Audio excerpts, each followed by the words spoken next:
If someone had told me a year ago that I'd be planning my own survival against my own son, I would have laughed. Maybe not aloud, but inside I would have brushed it off like a bad plot twist in a made-for-TV drama. But here I am, and I've stopped laughing a long time ago. It all started with a wire transfer, $350,000. I remember the exact moment, an overcast Thursday morning, the Oregon sky bruised with autumn clouds. My hand hovered over the mouse, slightly trembling, not from fear, from hope, foolish, dangerous hope. I clicked confirm, and just like that, 3 decades of savings insurance and a portion of my inheritance vanished from my account and landed in my son's. The phone was already ringing. I picked it up on the second ring, tried to sound steady. "Lucas," I said, my voice soft. "The money's sent. Make sure Sienna takes care of herself. And the baby." There was a pause, just long enough for my stomach to knot. Then his voice, smooth, upbeat, practiced. "Thanks, Mom. We'll be fine. I mean, I'm gonna be a dad now. Gotta start stepping up, right?" I smiled, weakly. Maybe I wanted to believe him. Maybe after all the years of chaos, his gambling, failed startups, disappearing acts, I still held on to some scrap of maternal hope. But before I could say another word, he cut me off. "All right, I gotta run. Sienna's craving waffles or whatever. We've got so much going on." He didn't say thank you, just hung up.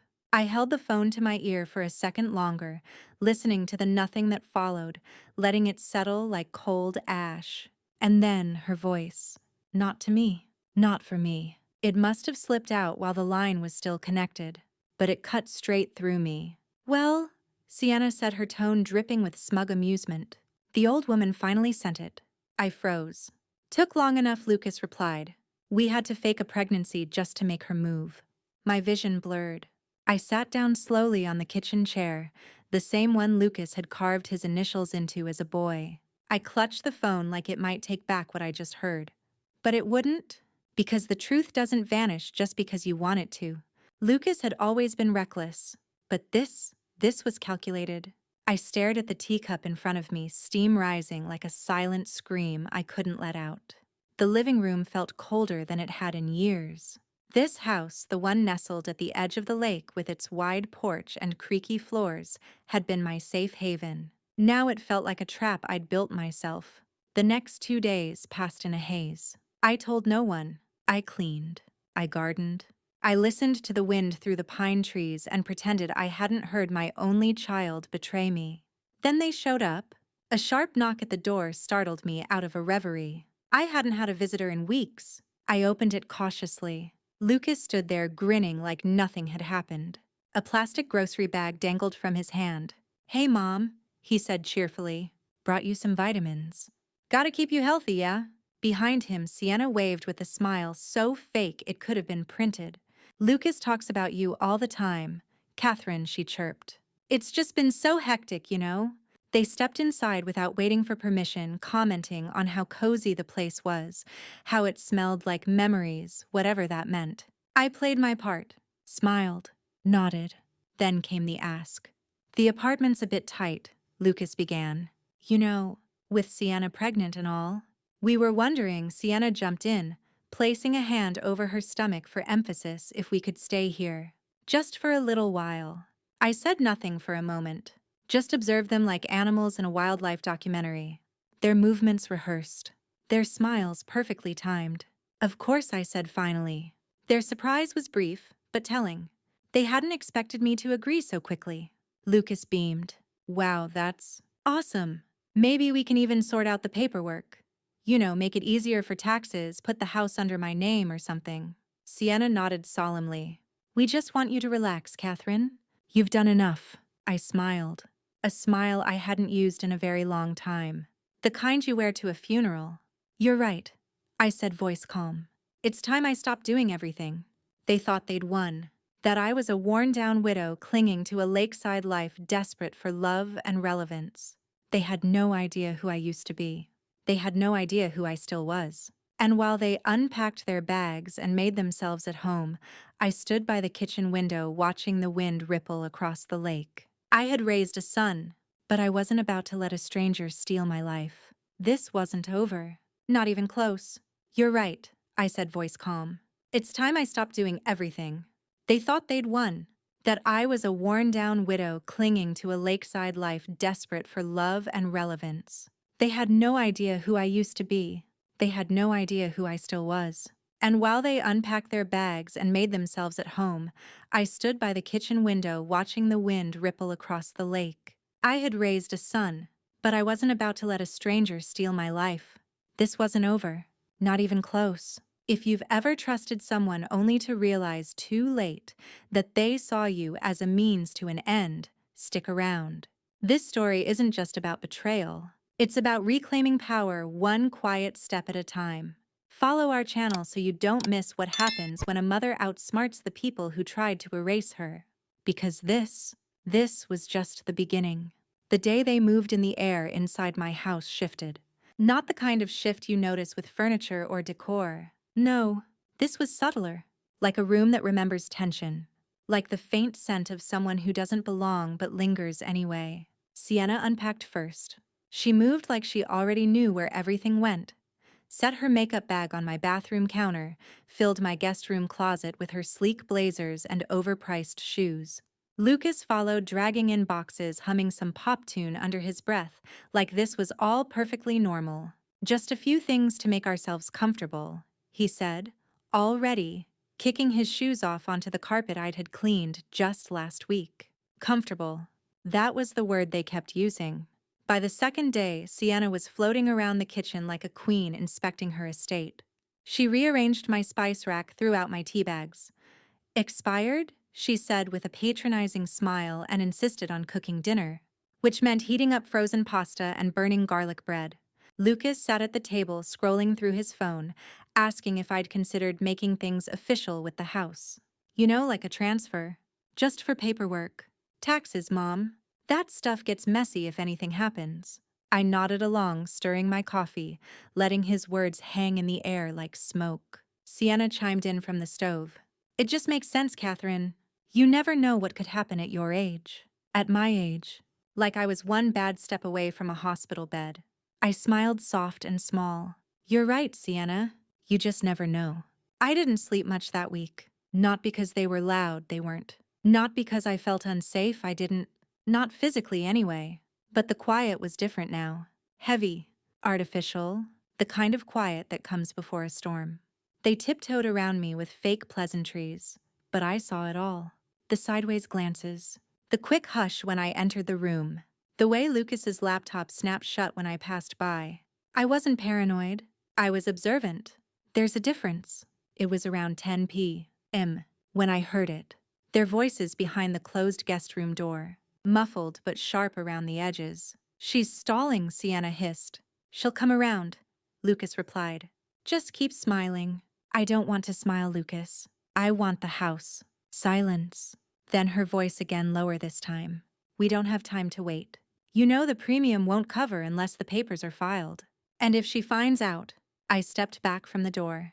I didn't need to hear more. The next morning, Sienna was in the kitchen before me. She wore my apron, the one embroidered with my initials. Morning, she sang, made you breakfast. I looked at the spread, omelet toast and fresh orange juice. You shouldn't have, I said, and meant it. Lucas wandered in moments later, shirt wrinkled but smiling. Morning, Ma.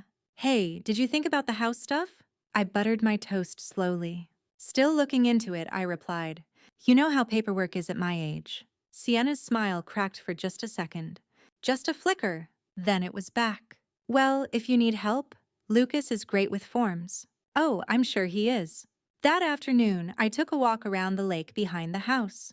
The water was still flat like a mirror. The same trail I'd walked with my late husband.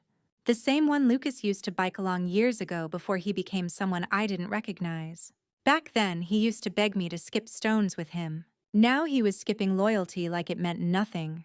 When I returned home, the living room was empty. But Lucas's laptop glowed faintly on the couch. I hesitated. I'm not a snoop, but I'm also not a fool. I sat down, my heart already pounding. The screen showed a search tab still open. How to make a death look like an accident. My mouth went dry. Another tab. Payout timeline for high-value life insurance. Then another. Wilderness accident statistics. Seniors Oregon. The blood in my veins turned to ice. I closed the laptop quietly, walked to the kitchen, sat at the table. For 15 minutes, I didn't move. Then I stood, took a deep breath, and reached for my recipe box. Because when your enemies live under your roof, you don't scream. You cook. You keep the peace. You buy time. And if you're lucky, you turn their plan into your trap. That evening, I made dinner. A full spread. Creamy potato casserole. Buttery biscuits. Sweet cornbread. Slow-cooked roast beef with rosemary. The kind of dinner that takes hours but makes a house smell like home. Lucas came down first. He sniffed the air like a wolf catching scent. Whoa! You're spoiling us tonight, Ma. Sienna followed wrapped in a cardigan I hadn't seen in years. My cardigan. Catherine, this smells incredible. I smiled, brushing my hands on a towel. Well, I figured. You're my guests. I should make you feel welcome. They sat loading their plates like they'd skipped lunch. Lucas moaned through a mouthful of roast. God, I forgot how good you cook. Sienna sipped her wine slowly. You could have opened a restaurant. Really? I nodded. Maybe I still could. They laughed politely, not realizing the roast they were chewing was laced with just a pinch of powdered valerian root, a natural sedative. Not enough to hurt, just enough to dull the edge. It had taken me a single afternoon to find their stash of pills, hidden behind the flour in the pantry. Typical, sloppy. I crushed and repackaged everything. Not to use immediately, but to understand what they planned to use on me. It wasn't paranoia anymore. This was preparation. Over the next few days, I continued the routine. I cooked. They ate. I smiled. They relaxed. The heavier the meals, the slower they moved. Sienna's steps lost their sharp rhythm. Lucas slept in more often, yawning through conversations. The performance started to crumble. Their eyes grew dull, their moods unpredictable, but they didn't notice what I saw. The weariness, the forgetfulness. They thought it was stress. No, sweethearts. It was control dripped into your lives like syrup into tea. 3 nights later, I heard them whispering again. But this time, they were louder. We can't wait anymore, Sienna snapped. She's stalling.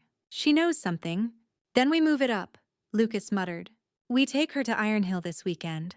Say it's a family hiking trip. Easy. Iron Hill Forest. Of course. Locals called it the Reserve, like it was something sacred. But it wasn't. It was steep cliffs, unmarked trails, and dense woods that swallowed sound. I'd hiked it before. Back when the house got too quiet and grief pressed on my chest like wet wool. I joined a nature club, took survival classes, learned how to read moss, how to move by moonlight. Lucas never knew that part of me. That was his first mistake. The next morning, I pretended nothing had changed. Over breakfast, I stirred honey into my tea, while Lucas cleared his throat. Hey, Ma. We were thinking, you've been cooped up in here too long. Want to do a little hiking trip this weekend? I looked up, feigning surprise. Hiking? Yeah, Sienna said, leaning forward.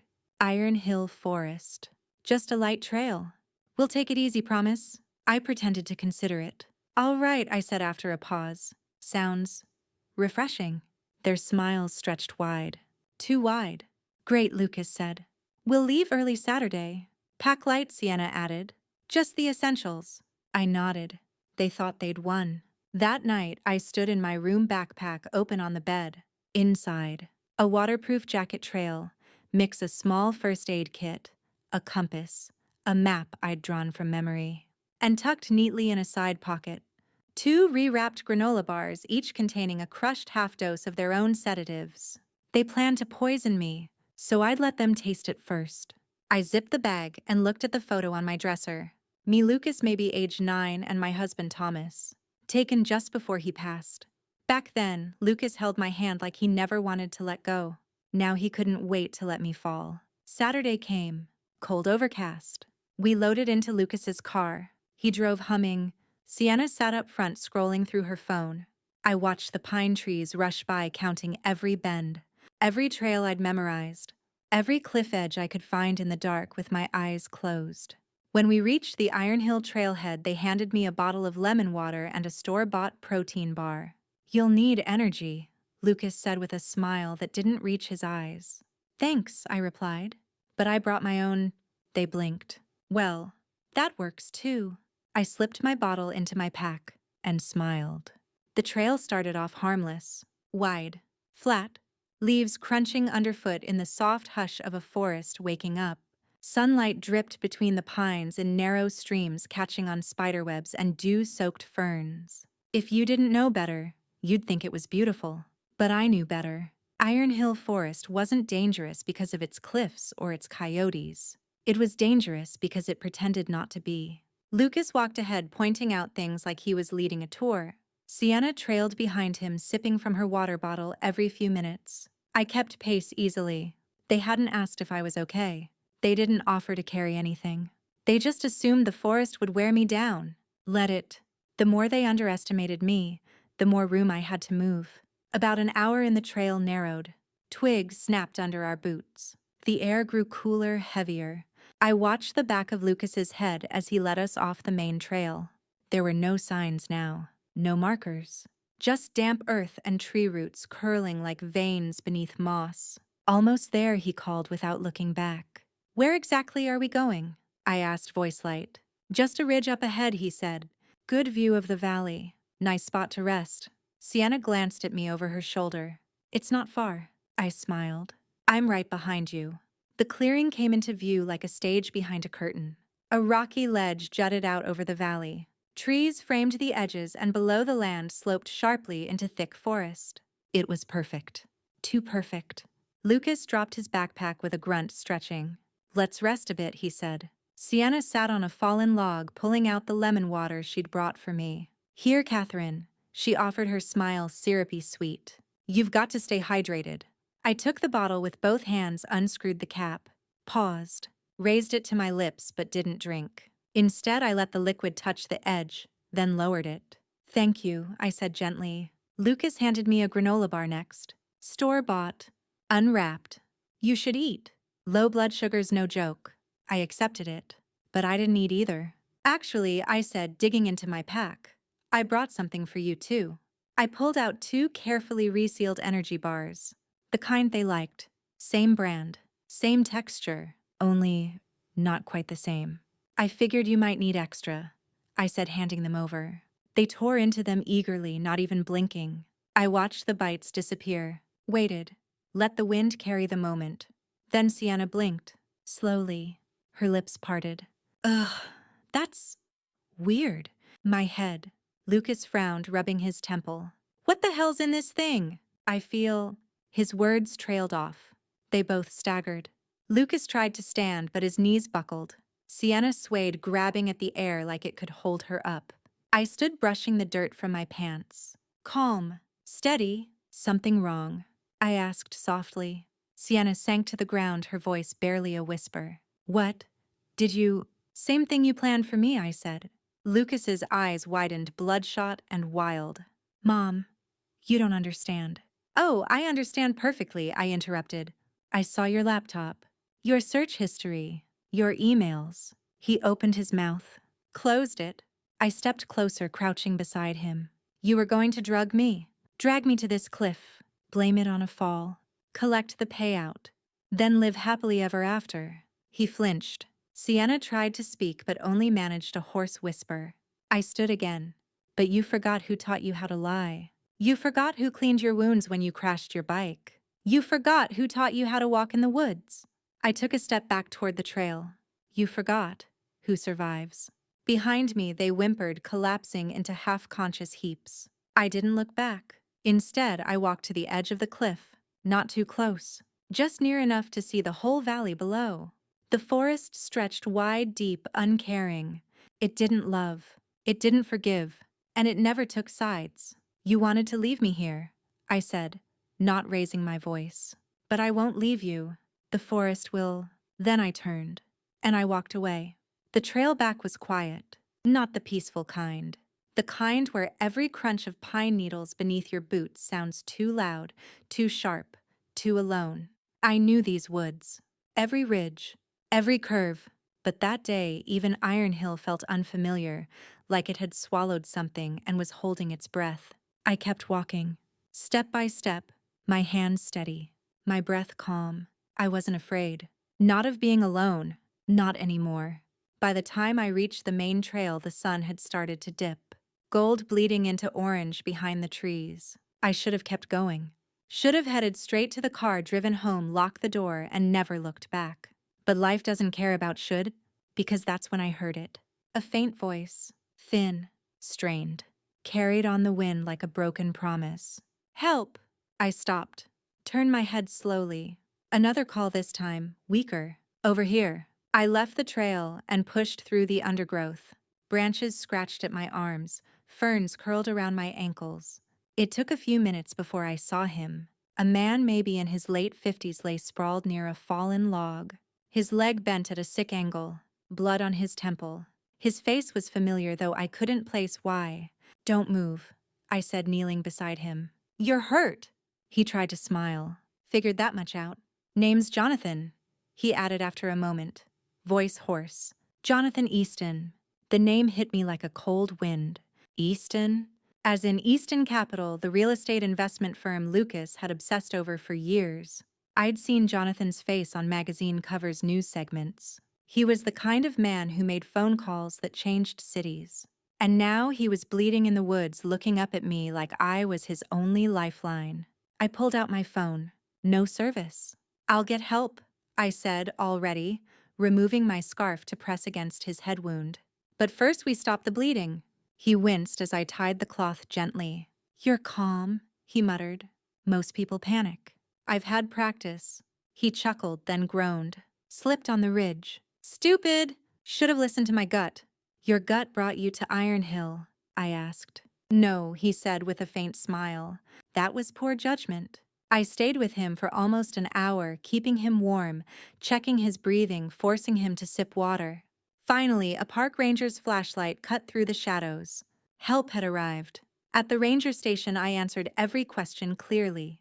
No, I didn't know him personally. Yes, I found him off trail. Yes, I would follow up if needed. As they loaded Jonathan into the ambulance, he turned to me, eyes sharper now. You saved me, he said, voice quiet. I was just walking, I replied. Still, he said, if there's ever anything you need. He didn't finish the sentence, but I didn't need him to. I wasn't sure why I had helped him. Maybe it was instinct. Maybe it was defiance after what my own family had tried to do. Or maybe after being treated like a burden, I just needed to remember I could still save someone. I didn't return home that night. Instead, I sat in my car in the ranger station lot. The windows fogged the air, thick with wood smoke and memory. I thought about Lucas, about the moment his face slackened from power to panic, about Sienna's last desperate whisper, and I thought about the forest. Silent, impartial, a place where people got lost sometimes on purpose. They weren't dead. I hadn't killed them. I'd simply left them where they had planned to leave me. Back home, the lights welcomed me like old friends. Warm, soft, familiar. I made tea, tucked the trail map into a drawer, sat at the kitchen table in the same spot I'd wired the money weeks ago. I should have felt guilt, shame, something, but I didn't. I felt still, not peaceful, not yet, but still. Like the moment just before dawn, when everything pauses, right before the world begins again. Hospitals are strange places. Too bright, too quiet. Everything sanitized to feel safe, but the air still smells like fear and endings. I wasn't there for me, not this time. I was there for him. The man I found beneath the pines, Jonathan Easton. When I arrived, the nurse at the front desk blinked at me like I'd stepped out of a different world. He asked for you, she said. Third floor, room 314. He had a private suite, of course. Glass doors, polished floors, a discreet security detail in the hallway who nodded as I passed. Inside, Jonathan was propped against crisp white pillows, Ivy and his arm leg elevated. He looked tired but sharper now, like the fog had cleared. Catherine, he greeted. You came. You remembered my name. He smiled. Of course. I never forget people who drag me out of a forest and keep me alive. I chuckled softly, taking the seat by his bed. How's the leg? Fractured. Nothing surgical. Head's worse. They say I had a mild concussion. I've been in and out. He paused, then added quieter. But I remember everything from the moment I saw you. We talked. Not about what had happened in Iron Hill. Not yet. He asked about my garden, my house, the lake. I asked nothing. But I listened. I listened when the nurse came in, called him Mr. Easton like he was royalty. I listened when his assistant appeared, pressed about a conference call with New York, a rescheduled board meeting. He waved them off, watched me instead. "You're wondering who I am," he finally said. "I already know," I replied. He tilted his head. "Do you?" I nodded. "Easton Capital. Your face is on a Forbes cover in my dentist's waiting room." That made him laugh. A real laugh. Short, surprised. "That's the worst place to be recognized. It's also where I heard my son talk about you. For the first time," I added. Jonathan blinked. "Your son, Lucas Dawson. Ring a bell." His expression shifted, subtle but sharp. "Yes," he said slowly. "Pitched me a property syndicate last year. Wouldn't stop emailing. I passed." He didn't take it well. Jonathan looked at me, something behind his gaze sharpening. "And now he's involved in this." I hesitated, then nodded. "He and his wife brought me to Iron Hill. They plan to leave me there." I didn't offer details. Didn't need to. He understood. Jonathan was quiet for a long moment. Then he leaned forward slightly. "Catherine, can I ask you something?" "Of course." "Did you know who I was when you found me?" I met his eyes. "No, not until after. I just saw a man bleeding in the woods." Something in his shoulders eased, like I'd passed a test he didn't want to admit he was giving. "That's rare," he murmured. "These days." I stood to leave. Didn't want to overstay. Didn't want to seem like I expected anything. But before I could reach the door, he called out, "Catherine." I turned. "I owe you." I shook my head. "You don't owe me anything." "That's not how I see it," he said. "You showed up when no one else did. When I couldn't even crawl." He held my gaze. "If you ever need help, real help, not favors or flowers, call me." I don't say that lightly. And I don't accept it lightly, I replied. We smiled at each other quietly. Two strangers, connected by timing injury and something deeper neither of us had words for yet. Then I left the room and walked back into a world that had tried to erase me, not realizing I now held the power to erase them. It was nearly sunset when I pulled into the driveway. The porch lights were on. That surprised me. I hadn't turned them on, but someone had. Inside, the air felt stale, not from dust or disuse, but from something heavier, something that clung to the walls like a lie that hadn't been confessed. Then I heard the soft click of a spoon against porcelain. Lucas, at my kitchen table, just like old times, except nothing about it was the same. He looked up as I entered, eyes sunken, clothes rumpled. His bravado had cracked, and what peeked through was something jagged. "Mom," he said softly. "You're back." I set my purse on the counter, took off my coat slowly. "So are you?"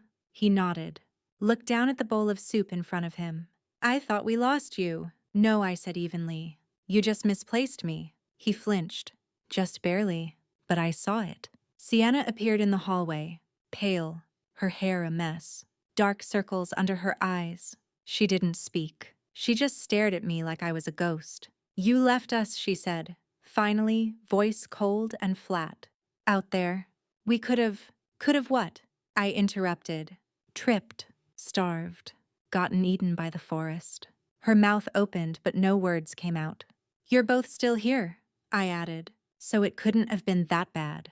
Lucas stood slowly, his hand trembling as it rested on the table. "Why didn't you come back for us?" "You mean the way you planned not to come back for me?" I asked. His expression cracked completely. "We were scared," he whispered. "So was I replied.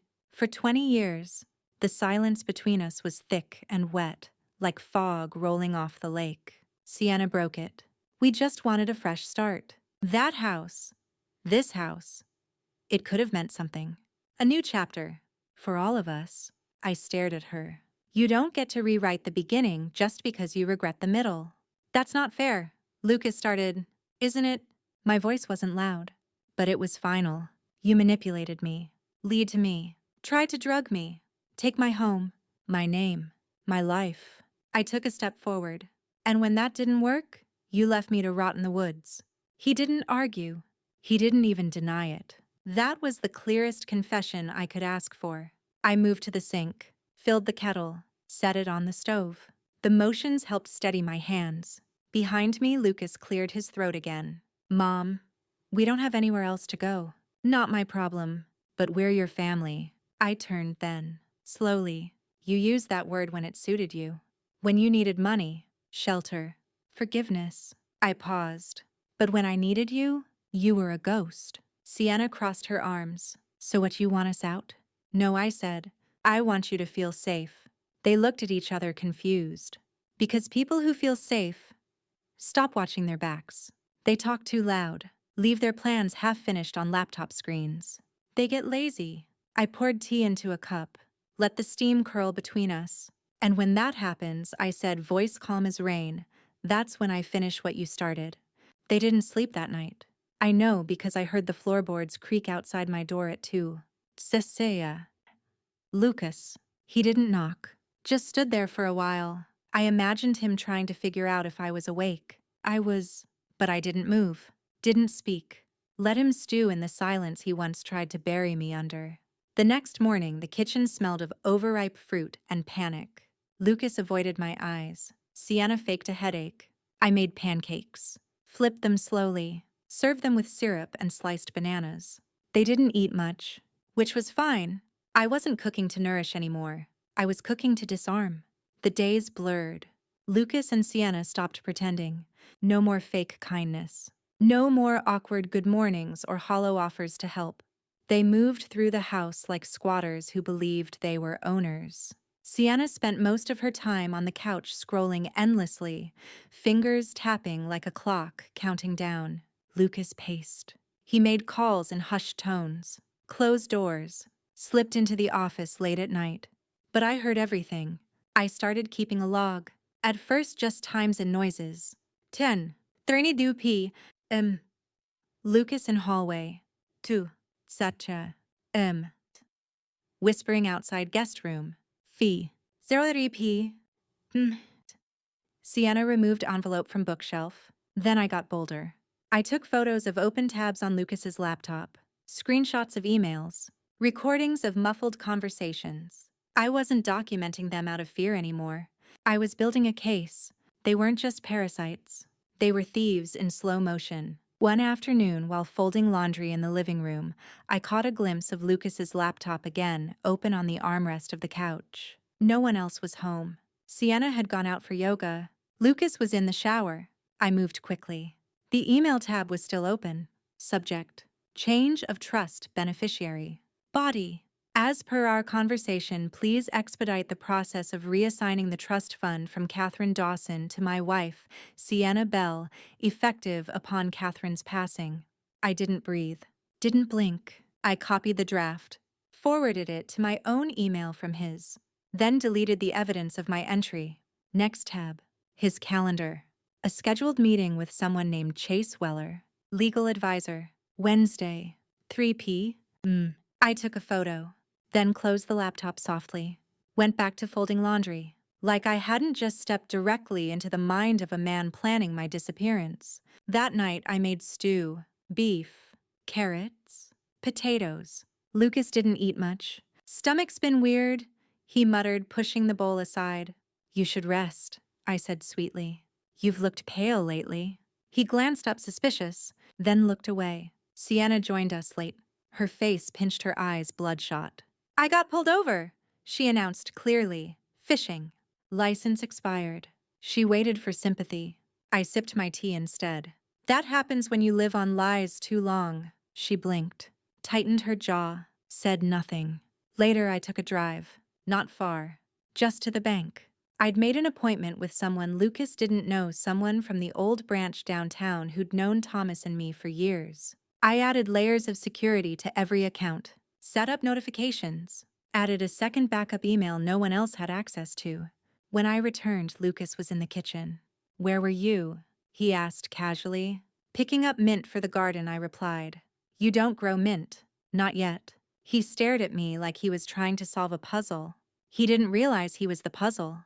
And I'd already solved him. The next morning, I brewed a stronger coffee. Not for me, for them. I added just a dash of valerian extract, subtle enough not to raise suspicion, but enough to keep them lethargic, dazed. They drank without question. Always did. By the time lunch came around, Sienna was slumped on the sofa. Lucas was nodding off over his laptop. I slipped into the office. Opened the bottom drawer. There it was. A red folder labeled Final Transition, CD Estate Plan. I smiled. Took it out. Slipped it into my purse. The real estate attorney's office sat in a quiet brick building on the edge of town. No big signs. No glass towers. Just a name etched into a brass plaque on the door. Foster and Ward Attorneys at Law. They weren't flashy, but they were smart. More importantly, they were old school and they remembered who I was. I stepped into the office right on time. The receptionist Mara stood up with a smile. "Mrs. Dawson, he's expecting you." "Inside, Mr." Ward neatly pressed suit, silver-rimmed glasses, same tie he wore when he handled my late husband's will, rose from behind his oak desk. "Catherine, it's been a while." "Too long," I replied, taking a seat. He folded his hands. "I take it this isn't a social visit." "Not exactly." I placed the red folder on his desk. Then my phone. Then a thumb drive. He raised an eyebrow. "You've been busy." "I've been thorough." I laid it all out. The fraudulent trust edits Lucas had drafted, the recordings of their voices in the hallway, screenshots of insurance policy changes, even the ingredients of the vitamins they insisted I take. "Mr." Ward flipped through the papers slowly, read every line, then sat back in his chair and exhaled. "Catherine, this is enough to trigger an investigation, possibly even criminal." "That's not what I want," I said quietly. He looked at me over his glasses. "Then what do you want?" I thought about that. About the porch swing Thomas built. The worn wood floors I refinished with my own hands. The lavender I planted along the side fence because Lucas said it smelled like summer. "I want my home back," I said. "But more than that, I want them to know they never really had it." "So, no prosecution?" "Not unless they push." Mr. Ward nodded slowly. Then he opened a new folder. "I've drafted something that might interest you." Inside. A mock deed transfer. All the right seals. All the right phrasing. But one crucial line at the bottom. "For demonstration purposes only. Not a legally binding document." I smiled. He knew me well. That evening, I returned home with the envelope tucked neatly under my arm. I made soup. Lucas and Sienna were already waiting at the table, visibly tense, still groggy from the sedatives. "We've been thinking," Lucas began. "Maybe we should all sit down and, make the house stuff official." "I agree," I said, setting down 3 bowls of soup. "Let's make it official." Their faces lit up. "Really?" Sienna blinked. "Like, with paperwork?" "Exactly." I reached into my bag and placed the envelope gently on the table. "Everything's in here. Go ahead." They tore it open like kids on Christmas morning, flipped through the pages greedily, until they reached the last one. Sienna's smile faded first. Her eyes darted to the bottom of the page. Lucas's lips moved silently, reading it twice. Then, "What the hell is this?" "It's what you wanted," I said softly. "The house. The deed. The name." "This isn't real," Sienna snapped. "This is a joke." "Oh no," I said, sipping my tea. "This is a lesson."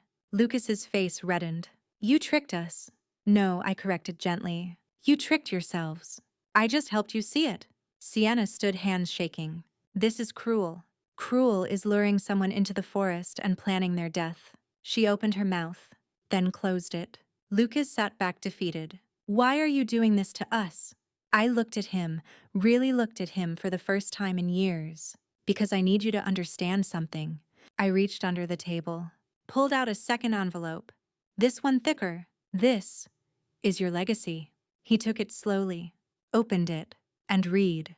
His face drained of color. Inside, full documentation of the life insurance policy, bank statements showing purchases made under his name, the draft emails, photos of every tab he forgot to close. You've been watching us." "No," I said. "I've been surviving you." I stood. "You can sleep here tonight. After that, I want you gone." Sienna's voice cracked. "We have nowhere else to." "Then you'll finally understand what it feels like." I walked upstairs, closed my door. And for the first time since they moved in, I locked it. Not because I was afraid. Because I didn't need to be available anymore.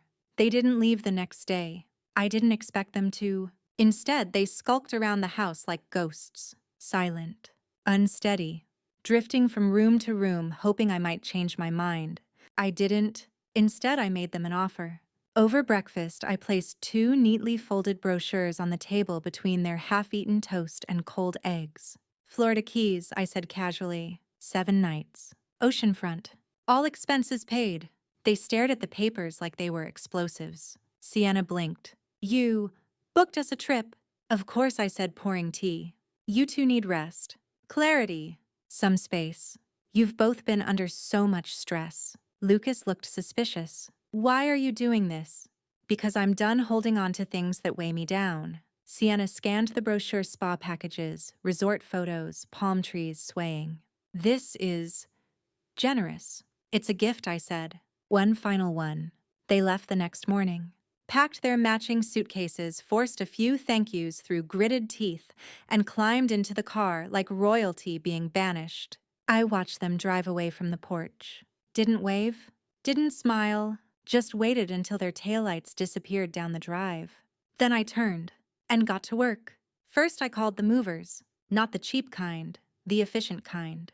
Within 6 hours, every trace of them was gone. Clothes, makeup, gaming consoles, shoe racks, his entrepreneur mug, her pile of skin serums. Gone. Boxed. Labeled.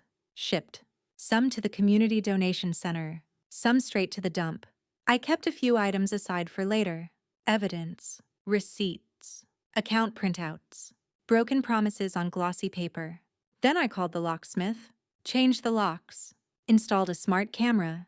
It took 1 afternoon to erase them from my home, but it would take longer to erase them from my memory. By the time their plane landed in Miami, I had already packed and sealed a final envelope. I overnighted it to the front desk of their resort, with strict instructions to deliver on arrival. Inside, a list of every credit card Lucas had opened under my name. A bill for every charge made in the past 6 months itemized. A formal letter revoking all financial access. And one simple note handwritten in ink. You always remembered you were my son when you needed something, but you forgot what that actually meant. C.D. The phone rang that night. I didn't answer. It rang again the next morning. Then came the texts. What the hell is this? You can't do this to us. Where's all our stuff? You're seriously insane. I silenced the phone, brewed coffee, sat on the porch with a blanket over my knees and Charlie the cat curled at my feet. For the first time in months, the silence didn't feel like a threat. It felt like relief.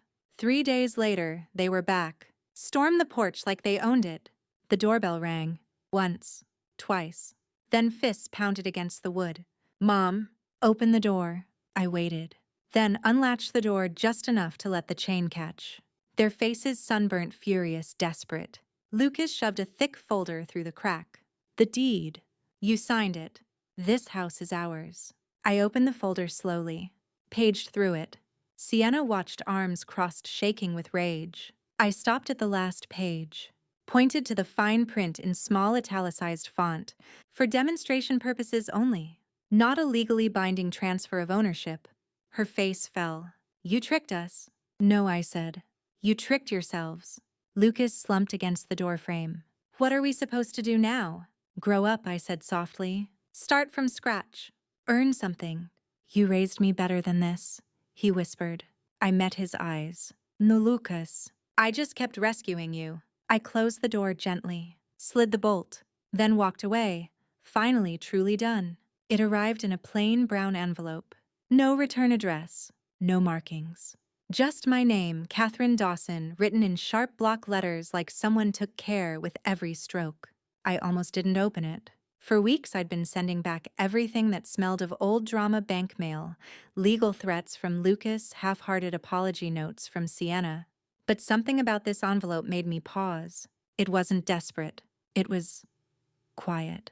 I slid it open with the corner of a butter knife. Inside, one thing. A handwritten letter on thick paper. Ink faded slightly, but the strokes were steady. Precise. Dear Catherine, I've been sitting with this letter for a while now. I wasn't sure if I should send it. I wasn't even sure you'd remember me. But I remembered you. Every day. That night in the forest, I thought I'd be another statistic. Another missing man in the trees. Another ghost the park rangers talked about at campfires. Then you found me. Not with a flashlight or a radio, but with calm and courage. And those ridiculous trail mix bars you kept in your pocket. You didn't just pull me out of the mud. You pulled me back into myself. I never got to say thank you, so thank you. Jonathan Easton. I sat back in the kitchen chair, the letter still trembling in my hands. Jonathan. Of course I remembered him. He'd gotten lost during a solo hike 3 years ago. I'd found him curled under a fallen log after a storm. Disoriented. Weak. Shivering. We'd waited out the rain together in my little cabin deep in Iron Hill Forest, sharing hot cocoa and half-whispered stories of regret and survival. He left before dawn the next day, but I never forgot the look in his eyes when he said goodbye. It was the look of someone who'd been seen, truly seen for the first time in a long time. There was more in the envelope. A photo. It showed a trail sign freshly painted. Easton's Pass, dedicated to the quiet courage of those who rescue others without recognition. Below it, a plaque, my name etched in bronze. My throat tightened. That evening, I walked down to the lake. The light was soft pale gold. Charlie the cat trailed behind me as he always did. I sat on the bench Thomas built and stared out across the water. For the first time in months, I felt still. Not empty, not exhausted, just still. Like all the pieces had fallen not in chaos but into place. I had nothing left to prove, no one to chase, nothing to reclaim. Only this, a name, a house, a story. And now a piece of the world that remembered me not as a victim, but as a compass. Later that week, another letter came. This one from the park administration. Mrs. Dawson, we'd love to invite you to the dedication ceremony for Easton's Pass this fall. Your contribution saved a life, and we want to honor that. Please let us know if you'll attend. I folded the letter gently and placed it beside the first. Then, for the first time in a long time, I pulled out my suitcase. Not to flee, but to go somewhere new, somewhere mine. The drive to Iron Hill Forest felt different this time. The last time I'd taken this route, I was half-starved barefoot and leaving behind a house that had become a coffin. Now the tires rolled gently over the gravel. Charlie, curled in the front seat basket, purred softly. The wind through the open window wasn't cold. It was clean. I passed familiar trailheads, spots where I used to sit with Thomas, where I used to lead hikes for local school kids. And finally the sign. Iron Hill Forest Reserve, dedication ceremony today. I parked, stepped out, stood for a moment breathing in the scent of pine and earth. I wasn't nervous, not even a little. I was present. The gathering was small, a few dozen people, mostly local hikers, rangers, volunteers. Jonathan Easton stood near the front, tall and steady, hair streaked with silver now. When he saw me, he smiled. It wasn't grand. It wasn't rehearsed. It was real. You came, he said, almost like he didn't expect it. You sent a letter, I replied, smiling. And you answered. He offered his arm, and I took it. The ceremony began with simple words. Courage, resilience, quiet heroes. Then they unveiled the trail sign. Easton's Pass, for those who rescue without being seen.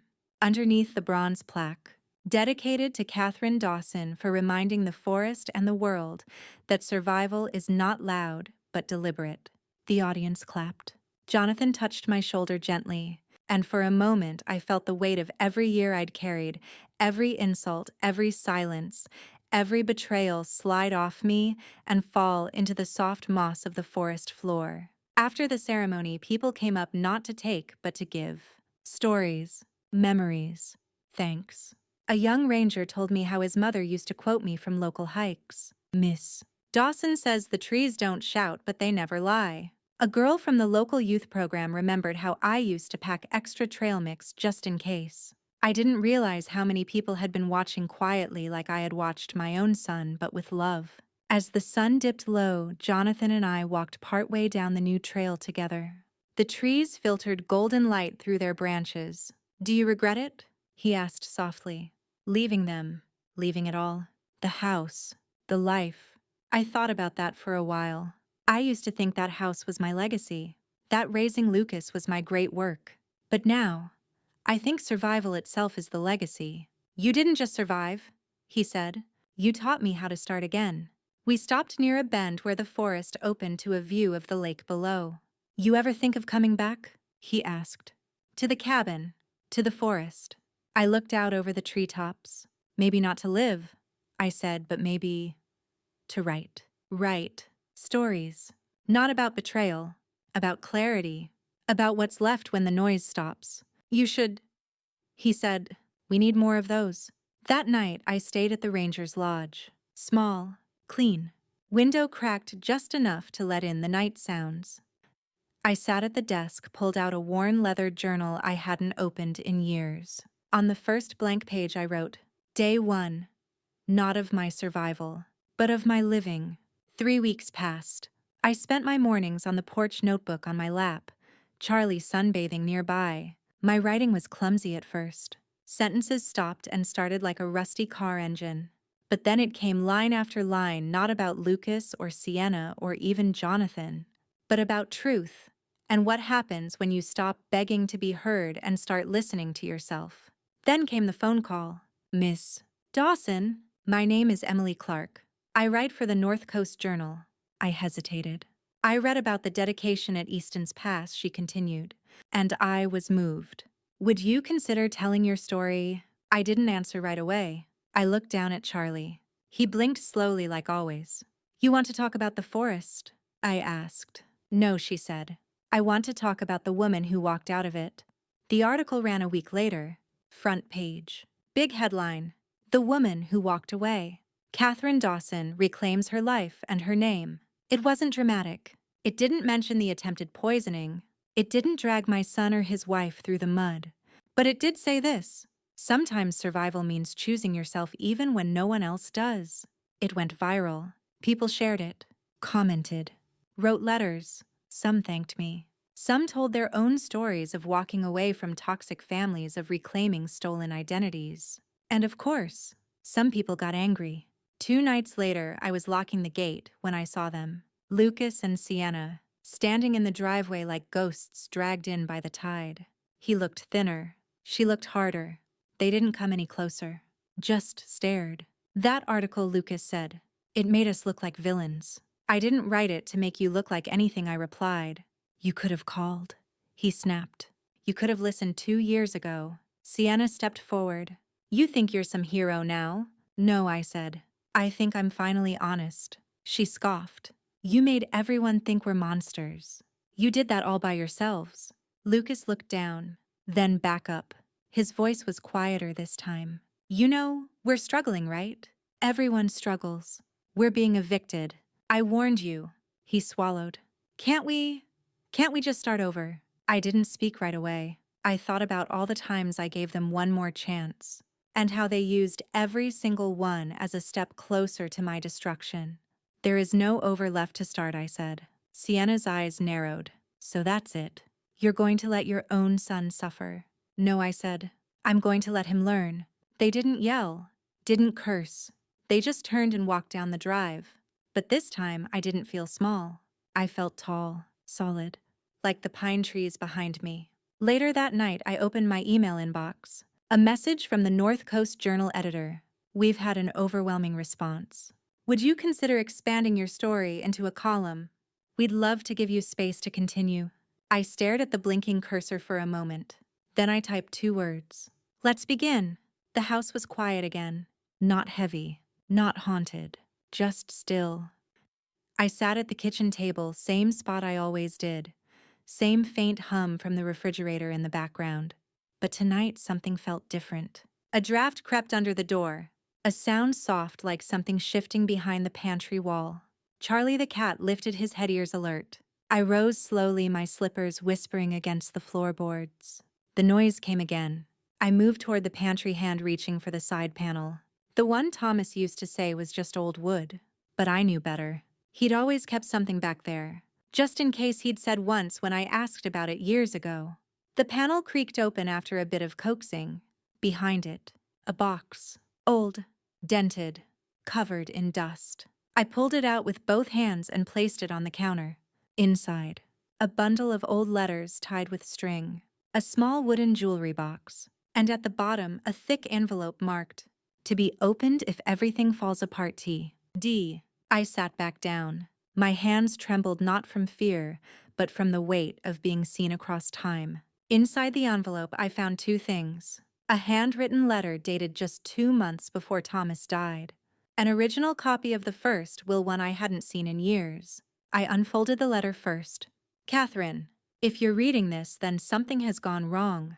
And if I've learned anything, it's that you always try to fix what breaks, even when it isn't yours to fix. But this time, I want you to stop." I changed the will back. I saw what Lucas was becoming. I saw how Sienna looked at this house like it was her trophy. And I saw how tired you were of pretending everything was okay. So I made sure that if I wasn't around, you wouldn't have to pretend anymore. This house, this land, is yours. Entirely. Irrevocably. You gave your life to this family, Catherine. But now it's time to give something back to yourself. I sat in silence, not crying, not grieving, just still. I looked at the revised will. Everything, the house, the land, the bank accounts, all transferred solely to me. He had seen it coming, all of it, and he had chosen me. The kitchen light flickered, same way it used to when Thomas would sneak in after a late shift and heat up leftover stew. I smiled. "Thanks, old man," I whispered. "I needed that." Charlie jumped onto the table, knocking the jewelry box over. It spilled open. Inside a ring. Simple. Silver. Not my wedding band. Something older. More personal. I slipped it on. It fit. I stood. Walked to the window. The moonlight hit the lake just right, soft silver ripples stretching across the dark. And for the first time in a very long time, I whispered a prayer. Not for protection, but for clarity. The morning after I found Thomas's letter, I woke before dawn. The lake was still cloaked in mist. The trees stood like sentinels, quiet, steady, unchanged. I wrapped a shawl around my shoulders and stepped outside. The air was cold but kind. I didn't bring my phone, or my journal, or anything really, just myself. And for the first time in years, that felt like enough. I walked the path behind the house, the one that wound down to the little dock Thomas built. Each step was familiar, but no longer painful. Halfway down, I stopped, closed my eyes, and I whispered the names I had tried so long to forget. Lucas, Sienna, not with anger, not even with sadness, just a quiet farewell. "I forgive you," I said aloud, "but I don't invite you back." At the dock I sat. The mist parted just enough to see the reflection of the house across the water. Not the house they tried to steal. Not the cage it once became. But the home I had rebuilt piece by piece with silence, with truth, and with refusal. Refusal to disappear. Refusal to be devoured. And now I wasn't just surviving. I was living. Later that week, I sent in my first official column, titled simply, "What We Leave Behind and What We Reclaim." It wasn't dramatic. No names. No revenge. No venom. Just one woman's story of waking up too late for some things, but right on time for herself. In the weeks that followed, the emails poured in. Women, men, old friends, strangers, people who had also chosen the quiet exit, who had walked away from manipulation, violence, disrespect, but always doubted whether they were allowed to. They wrote, "You gave me permission to exist again. You said what I couldn't. I thought I was alone." One letter came from a teenage girl in Montana. "My mom's been living with my abusive dad for 20 years. I showed her your article. Last night she packed our things. We're staying with my aunt. She said to tell you she finally remembered who she is." I wept. Not because it was sad, but because it meant it wasn't just about me anymore. It was about all of us who had chosen the long, quiet road back to ourselves. And one day, deep into fall, I got another envelope. No return address. Inside, a postcard. "Catherine, we're still a mess, but I think I get it now. We're moving to Nebraska. Starting from zero. Maybe that's what we needed all along. Lucas." I smiled. I didn't write back. Some stories don't need sequels. Some endings are enough. Now most days I wake early, make tea, write. Sometimes I visit Iron Hill, Sometimes I no longer feel the need to prove I survived. Because now I know I did. And more importantly, I know I chose to. My son and his wife wanted me dead for my house, but I left them in the forest and reclaimed my life. No, that's not a headline anymore. It's just a truth I carry, quietly, boldly, like the silver ring on my finger. And if you're reading this, whoever you are, wherever you are, let me tell you something I wish someone told me a long time ago. You don't have to burn to keep others warm. You don't owe anyone the pieces they broke. And sometimes, walking away is the loudest thing you'll ever say.